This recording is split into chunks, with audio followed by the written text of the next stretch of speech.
Hello दोस्तों। आज की क्लास में हम चैप्टर नंबर 8 का पार्ट सेकंड करने जा रहे हैं। आज का जो टॉपिक रहेगा दोस्तों, हम जो भौतिक गुणधर्मों को पढ़ रहे थे दोस्तों, उन गुणधर्मों में हमने 3 गुणधर्म कर लिए थे।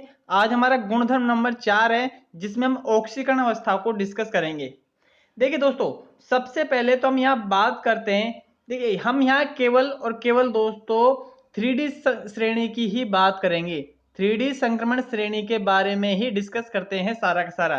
तो दोस्तों, इस चैप्टर में हम जो भी पढ़ेंगे डी ब्लॉक के लिए, वहां हम ज्यादातर 3D श्रेणी की ही बात करेंगे। आप इसका ध्यान रखिएगा। ठीक है दोस्तों, अब हम पढ़ने जा रहे हैं ऑक्सीकरण अवस्था। तो देखिए, सबसे पहले तो हम बात करते हैं कि ऑक्सीकरण अवस्था होती है दोस्तों, जो डी ब्लॉक वाले तत्व होते हैं, इनकी ऑक्सीकरण अवस्था परिवर्तित ऑक्सीकरण अवस्था होती है।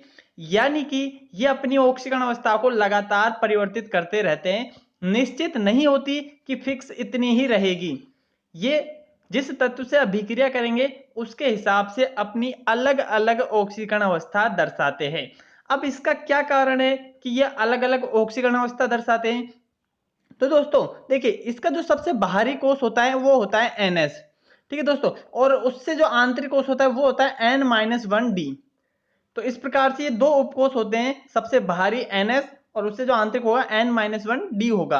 इन दोनों उपकोषों की ऊर्जाएं दोस्तों लगभग समान होती है। ठीक है, अब इसे आप इस तरीके से समझिए, ये हमारा नाभिक है और दोस्तों ये रहा हमारे पास N-1D उपकोष। ठीक है, और ये सबसे बाहरी उपकोष है दोस्तों। पूरा गोला मैं नहीं बना रहा, आप समझ जाइएगा। ये सबसे बाहरी कोष जो है NS।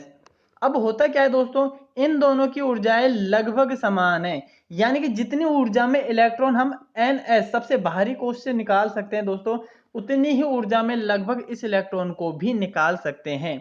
यानी थोड़ी ऊर्जा देने पर अगर ये इलेक्ट्रॉन निकल सकता है दोस्तों बाहरी कक्षक का, तो बिल्कुल आंतरिक कक्षक का इलेक्ट्रॉन भी निकल सकता है। ठीक है, तो इसका यही कारण है कि दोनों में से इलेक्ट्रॉन आसानी से निकल सकते हैं। तो दोस्तों NS में से भी इलेक्ट्रॉन निकल सकता है और N-1D उपकोष में से भी इलेक्ट्रॉन निकल सकता है। इन दोनों की ऊर्जाएं लगभग समान होने के कारण ही ये परिवर्तित ऑक्सीकरण अवस्था को प्रदर्शित करते हैं। अब देखिए, हमने जो श्रेणियां पढ़ी थी डी ब्लॉक में दोस्तों, 4 श्रेणी पढ़ी थी। 3D श्रेणी, 4D श्रेणी, 5D श्रेणी और लास्ट थी दोस्तों 6D श्रेणी। इन चारों के जो अंतिम तत्व होते हैं दोस्तों, जिंक, कैडमियम, Hg और Cn, कॉपरनीशियम है दोस्तों। ठीक है, और ये Hg मरकरी है। तो ये चारों के चारों जो तत्व है दोस्तों, ये +2 ऑक्सीकरण अवस्था प्रदर्शित करते हैं। ठीक है दोस्तों, इन चारों की फिक्स है दोस्तों +2 ऑक्सीकरण अवस्था ही होती है। अब इसके पीछे क्या रीजन है? तो देखिए दोस्तों, जो इनका जो बाहरी उपकोष होता है दोस्तों N-1D वाला, इसके अंदर D में 10 इलेक्ट्रॉन कंप्लीट भरे हुए होते हैं। तो D पूरा भरा हुआ होता है दोस्तों और NS में 2। तो ये पूरा इलेक्ट्रॉन भरे होने के कारण दोस्तों ये स्थायी हो जाता है और इसकी ऊर्जा उच्च हो जाती है। तो दोस्तों स्थायी होने के कारण ये इलेक्ट्रॉन नहीं त्यागेगा और सिर्फ दोस्तों NS2 ही इलेक्ट्रॉन का त्याग करता है। ठीक है दोस्तों, तो क्योंकि इनके अंदर जो N-1D उपकोष होता है वो पूर्ण भरित होता है, पूरा भरा हुआ होता है, जिसके कारण वो इलेक्ट्रॉनों का उत्सर्जन नहीं करता और इलेक्ट्रॉन सिर्फ NS कक्षक से ही निकलते हैं। और S कक्षक में अधिकतम 2 इलेक्ट्रॉन होते हैं, इसलिए इनकी ऑक्सीकरण अवस्था दोस्तों +2 ही होती है।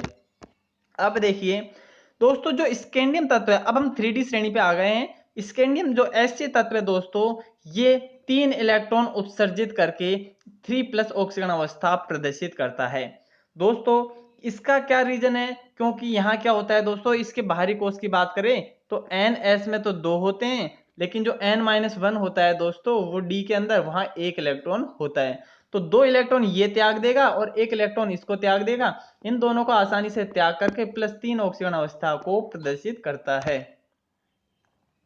अब देखिए, अच्छा, ये जो माइनस इलेक्ट्रॉन, दोनों तीनों इलेक्ट्रॉन त्यागने के बाद दोस्तों इसका जो विन्यास होगा वो उत्कृष्ट गैसों के समान हो जाता है, अक्रिय गैसों के समान हो जाता है। कहे तो दोस्तों वर्ग संख्या 18 के जैसा हो जाएगा और वो एक स्थायी विन्यास होता है। इसलिए दोस्तों ऐसे जो तत्व है, स्कैंडियम जो तत्व है, वो +3 ऑक्सीकरण अवस्था प्रदर्शित करता है। एक एक पॉइंट दोस्तों इसका इंपॉर्टेंट है, ध्यान से सुनिएगा, अच्छे तरीके से समझिएगा और इन्हें नोट करते हुए चलिएगा। देखिए दोस्तों, जो कॉपर और क्रोमियम, ठीक है दोस्तों, ये तो आप 11th क्लास में भी पढ़े होंगे दोस्तों। कॉपर और क्रोमियम ये दोनों अपवाद वाले होते हैं। इसके पीछे क्या रीजन होता है, क्योंकि इनमें दोस्तों डी जो कक्षक होता है, जो कॉपर है दोस्तों, अच्छा क्रोमियम की बात कर लेते हैं हम। क्रोमियम में दोस्तों डी के अंदर तो 5 इलेक्ट्रॉन होते हैं, जबकि कॉपर में डी के अंदर दोस्तों 10 इलेक्ट्रॉन होते हैं। ठीक है, और जो एस वाला होता है दोस्तों, उस एस के अंदर सिर्फ और सिर्फ एक ही इलेक्ट्रॉन होता है। यहां भी एक होता है दोस्तों और इसमें भी एक इलेक्ट्रॉन होता है। तो दोस्तों ये डी अर्धपूरित है। अर्धपूरित होने के कारण ये भी स्थायी हो जाएगा, क्योंकि 10 टोटल इलेक्ट्रॉन भर सकते हैं, जिसमें से 5 भर दिए। दोस्तों आधा भी स्थायी होता है और पूरा भरा हुआ भी स्थायी होता है। और यहाँ डी में 5 है तो ये सॉरी 10 है दोस्तों, तो ये भी स्थायी है। तो इस प्रकार से दोस्तों केवल एक एक बचा यहाँ हमारे पास में। इसलिए ये जो क्रोमियम है और कॉपर है, ये दोनों के दोनों +1 ऑक्सीकरण अवस्था ही प्रदर्शित करते हैं। और इसका रीजन नीचे लिखा हुआ है दोस्तों, इनके 4s उपकोष में केवल एक इलेक्ट्रॉन पाया जाता है। अब देखिए दोस्तों, इनके अलावा जो भी शेष तत्व बच रहे हैं वो +2 ऑक्सीकरण अवस्था प्रदर्शित करते हैं। यानी सभी तत्व दोस्तों +2 ऑक्सीकरण अवस्था है प्रदर्शित करते हैं। अब क्यों करते हैं दोस्तों, क्योंकि 4s उपकोष में सभी में 2-2 इलेक्ट्रॉन तो मौजूद होते ही है। यानी s वाले में दोस्तों 2 इलेक्ट्रॉन सब में आते हैं। ठीक है, तो इस कारण से सारे तत्व +2 ऑक्सीकरण अवस्था प्रदर्शित करते हैं। दोस्तों जो Mn तत्व है, मैग्नीज Mn, दोस्तों ये +7 सबसे ज्यादा ऑक्सीजन अवस्था प्रदर्शित करता है 3D श्रेणी में। 3D श्रेणी के अंतर्गत दोस्तों सर्वाधिक ऑक्सीजन अवस्था Mn तत्व की होती है, मैग्नीज तत्व की होती है। और ये कितनी होती है दोस्तों, +7। देखिए दोस्तों, अब इस +7 की बात कर रहे हैं तो ये सभी तत्वों के साथ में स्थायी नहीं होती है ऑक्सीजन अवस्था। ये क्या होता है, जिनका आकार छोटा होता है, जैसे ऑक्सीजन, फ्लोरीन, ये तत्वों का आकार दोस्तों छोटा होता है। इसलिए जो मैग्नीज है ये सबसे ज्यादा +7 ऑक्सीजन अवस्था ऐसे छोटे छोटे तत्वों से अभिक्रिया करके ही दर्शाता है, क्योंकि इन्हीं के साथ में ये सबसे ज्यादा स्थायी यौगिक का निर्माण करता है। अब इसका कारण क्या है, क्योंकि दोस्तों इनका आकार कैसा होता है, छोटा होता है। आकार तो छोटा होगा और विद्युत ऋणता ज्यादा होगी, इससे इनके बीच में मजबूत बंध बनेगा, एक प्रबल बंध का निर्माण होता है। इसीलिए तो यौगिक स्थायी बनेगा। दोस्तों स्थायी यौगिक का मतलब क्या है, उनके बीच में प्रबल बंध बनेगा। और अस्थायी या कमजोर कहेंगे तो दोस्तों दुर्बल बंध बनना है। अब देखिए आगे दोस्तों, जो संक्रमण श्रेणी के तत्व होते हैं ये निम्न ऑक्सीकरण अवस्था में तो आयनिक यौगिक का निर्माण करते हैं। संक्रमण श्रेणी की बात कर रहे हैं दोस्तों, यानी डी ब्लॉक के तत्वों की। ये जब भी कम ऑक्सीकरण अवस्था दर्शाएंगे तो उस समय दोस्तों ये आयनिक यौगिक का निर्माण करते हैं। लेकिन दोस्तों अगर उच्च ऑक्सीकरण अवस्था दर्शा रहे हैं तो इसका मतलब है उनमें सह संयोजक गुणधर्म का निर्माण होगा, यानी कि वो यौगिक सह संयोजक यौगिक होंगे। ठीक है दोस्तों, यानी कि जैसे देखिए Mn तत्व की बात कर रहे हैं हम, तो Mn दोस्तों +2 +3 +7 तक दर्शाता है दोस्तों।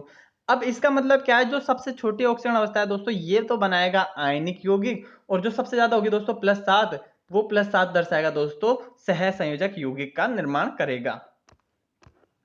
अब देखिए दोस्तों, ऑक्सीकरण अवस्था बढ़ने पर इलेक्ट्रॉन ग्रहण करने की प्रवृत्ति बढ़ती है।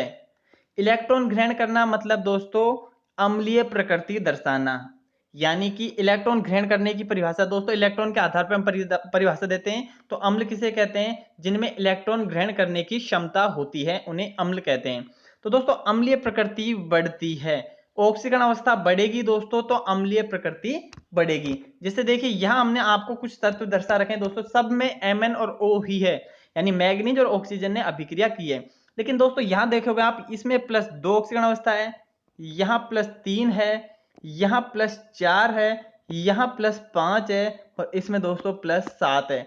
तो सभी में ऑक्सीकरण अवस्था दोस्तों अलग अलग है। तो ये देखिए जहां जैसे जैसे उच्च पे जाएंगे हम, तो दोस्तों यहाँ अम्लीय प्रकृति होती गई 4, 5 और 7 पर। दोस्तों जो कम थी वहां क्षारीय प्रकृति थी, और बीच वाला ये कौन सा हो गया दोस्तों, उदासीन हो गया। इस प्रकार से हमने ऑक्सीकरण अवस्था को समझा। दोस्तों इसी में एक छोटा सा एक नियम आता है, फायांस नियम, एग्जाम में पूछा जाता है, इंपॉर्टेंट भी है। ध्यान से सुनिएगा, ये नियम क्या बताता है कि कोई भी धनावेश या ऋणावेश होता है दोस्तों, इसके कारण आयनिक या सह संयोजक गुणों में क्या परिवर्तन होगा। इस परिवर्तन को हमें फायांस नियम के द्वारा समझाया जाता है कि आवेश चाहे धनावेश हो चाहे ऋणावेश हो, इनके कारण किसी भी यौगिक के गुणों में, अब वो गुण आयनिक भी हो सकता है और सहसंयोजक भी हो सकता है, उनमें किस प्रकार से परिवर्तन होता है, यही हमें फायंस नियम समझाता है। दोस्तों इंपॉर्टेंट है, एग्जाम में पूछा जाता है, अच्छे तरीके से आप समझ जाइएगा। देखिए अब पहले हम बताते हैं सहसंयोजक गुणधर्म को लेकर, ठीक है। और दोस्तों सहसंयोजक और आयनिक गुण एक दूसरे के विपरीत होते हैं, अपोजिट होते हैं।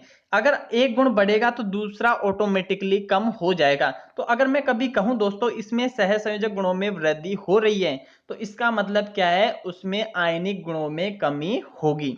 तो सहसंयोजक प्रकृति की बात कर रहे हैं, तो धनायन या ऋणायन पर जो आवेश होगा दोस्तों, वह आवेश इसके समानुपाती होता है। यानी अगर धनायन पर आवेश बढ़ेगा तो सहसंयोजक प्रकृति बढ़ेगी, अगर ऋणायन पर भी आवेश बढ़ेगा दोस्तों तो भी सहसंयोजक प्रकृति बढ़ेगी। यानी कि धनावेश या ऋणावेश दोनों ही आवेश बढ़ने पर सहसंयोजक प्रकृति बढ़ती है, और दोस्तों आयनिक प्रकृति में क्या होगी, कमी आ जाएगी, क्योंकि यह सहसंयोजक का अपोजिट है।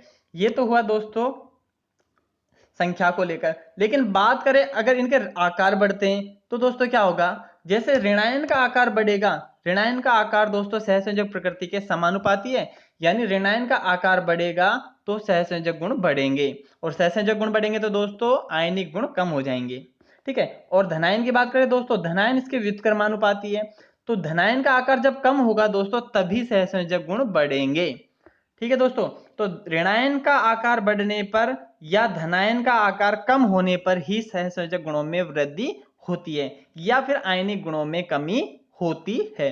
दोस्तों सहसंयोजक बढ़ाओगे तो आयनिक गुण को कम कर देना। अब देखिए अगला जो गुणधर्म आता है वो है दोस्तों उत्प्रेरकीय गुणधर्म, यानी कि जो उप संक्रमण तत्व होते हैं ये उत्प्रेरक के रूप में भी उपयोग होते हैं दोस्तों, और सबसे ज्यादा इन्हीं तत्वों का उपयोग किया जाता है उत्प्रेरक के रूप में। तो उत्प्रेरक का कार्य करते हैं। अब देखिए संक्रमण श्रेणी के तत्व दोस्तों उत्प्रेरक का गुण दर्शाते हैं। अब इसका कारण क्या है, क्योंकि इनमें डी उपकोष आंशिक भरा हुआ होता है। दोस्तों जब डी की शुरुआत होती है इलेक्ट्रॉन भरना तो 1 2 3 इस प्रकार से चलते चलते दोस्तों 10 तक जाती है, लेकिन 10 से पहले तक दोस्तों सभी में इलेक्ट्रॉन पूर्ण नहीं भरे हुए होते, एक लंबी श्रृंखला चलती है। इसीलिए हम कह रहे हैं डी उपकोष आंशिक भरा हुआ होता है, सिवाय लास्ट वाले तत्व को छोड़ते हुए, ठीक है दोस्तों। तो जिससे क्या होगा, क्रियाकारक इलेक्ट्रॉन आसानी से आंशिक डी उपकोष में चले जाते हैं। इसका मतलब दोस्तों जो डी उपकोष में इलेक्ट्रॉन खाली होता है, जैसे 2 इलेक्ट्रॉन है दोस्तों, तो आगे की जगह खाली होगी इसमें, तो इलेक्ट्रॉन आसानी से इसके अंदर आ जाएगा। कोई भी पदार्थ होगा, ठीक है दोस्तों, उसका इलेक्ट्रॉन आसानी से इसके अंदर आ जाएगा। तो क्रियाकारक कोई होगा उसके इलेक्ट्रॉन आसानी से डी उपकोष में चले जाते हैं और एक अस्थायी यौगिक बनाते हैं। दोस्तों देखिए होता क्या है, उत्प्रेरक कैसे काम करता है, कोई हमने ए अभिकारक लिया दोस्तों, इसमें उत्प्रेरक मिलाया तो इससे बनेगा वो अस्थायी बनेगा, ठीक है दोस्तों। और फिर इसमें से क्या होगा, उत्प्रेरक वापस अलग हो जाएगा और एक स्थायी उत्पाद हमें प्राप्त हो जाएगा। यहाँ उत्प्रेरक मिलेगा और वापस उत्प्रेरक अलग हो जाएगा। उत्प्रेरक अपने आप से दोस्तों रासायनिक और भौतिक गुणधर्मों में वही समानता रखेगा, वो अभिक्रिया में भाग नहीं लेता, बस इसकी अभिक्रिया की गति को बढ़ा देता है। तो होता क्या है दोस्तों, इलेक्ट्रॉन आसानी से क्रियाकारक के जो इलेक्ट्रॉन होंगे वो डी उपकोष में चले जाएंगे, इससे एक अस्थायी मध्यवर्ती बनेगा। अब ये मध्यवर्ती दोस्तों क्या करेगा, फिर टूट जाएगा और टूट करके एक स्थायी उत्पाद बनाएगा। अब देखिए दोस्तों उत्प्रेरक होता है वो अभिक्रिया की दर को परिवर्तित करता है, या तो बढ़ा देगा या घटा देगा। दोस्तों अधिकतम केसों में हम अभिक्रिया की दर को बढ़ाने के लिए ही उत्प्रेरक का प्रयोग करते हैं, ठीक है। लेकिन कुछ केसों में दोस्तों अभिक्रिया की दर को कम भी करने के लिए इसका उपयोग किया जाता है, ठीक है। तो भौतिक या रासायनिक जो रूप से होंगे दोस्तों उत्प्रेरक, वो कभी भी परिवर्तित नहीं होता है। यानी उत्प्रेरक को हम जिस प्रकार से अभिक्रिया में उपयोग करेंगे वो वैसा ही हमें प्राप्त हो जाएगा, वो अभिक्रिया में भाग नहीं लेता, बस अभिक्रिया की दर को बदल देगा। दोस्तों उत्प्रेरक एग्जैक्टली करता क्या है, वो सक्रियण ऊर्जा के मान को कम करता है। अब आप पूछोगे दोस्तों ये सर ये सक्रियण ऊर्जा क्या होती है, तो देखिए जब कोई भी हमारा अभिकारक दोस्तों उत्पाद में बदलता है, जैसे ये अभिकारक है दोस्तों और इससे हम बना रहे हैं उत्पाद, ठीक है। तो क्या होता है दोस्तों, अभिकारक अभी धीरे धीरे धीरे परिवर्तित होता है, एक स्टेज आती है जहां जाकर के दोस्तों अभिकारक उत्पाद में बदलता है। इस लाइन से पहले दोस्तों ये सारे के सारे क्या है, अभिकारक है। जैसे ही अभिकारक इस लाइन से ऊपर जाएगा दोस्तों इससे आगे जाएगा वो उत्पाद में बदल जाएगा। यानी कि ये एक अधिकतम ऊर्जा है दोस्तों। इस ऊर्जा के मिलते ही अभिकारक उत्पाद में बदल जाएगा। ठीक है, तो इस ऊर्जा को ही हम सक्रियण ऊर्जा कहते हैं, यानी वह ऊर्जा जो अभिकारक को उत्पाद में बदलने के लिए आवश्यक है। कम से कम ऊर्जा जो अभिकारक को उत्पाद में बदलने के लिए आवश्यक है। तो दोस्तों इस ऊर्जा के मान को उत्प्रेरक क्या करता है, कम कर देता है। और कम करने का मतलब है दोस्तों ज्यादा से ज्यादा उत्पाद हमें प्राप्त हो जाते हैं। तो दोस्तों इस प्रकार से हमने बात करी उत्प्रेरक की। अब देखिए इसके कुछ एग्जाम्पल भी आपको बता देते हैं।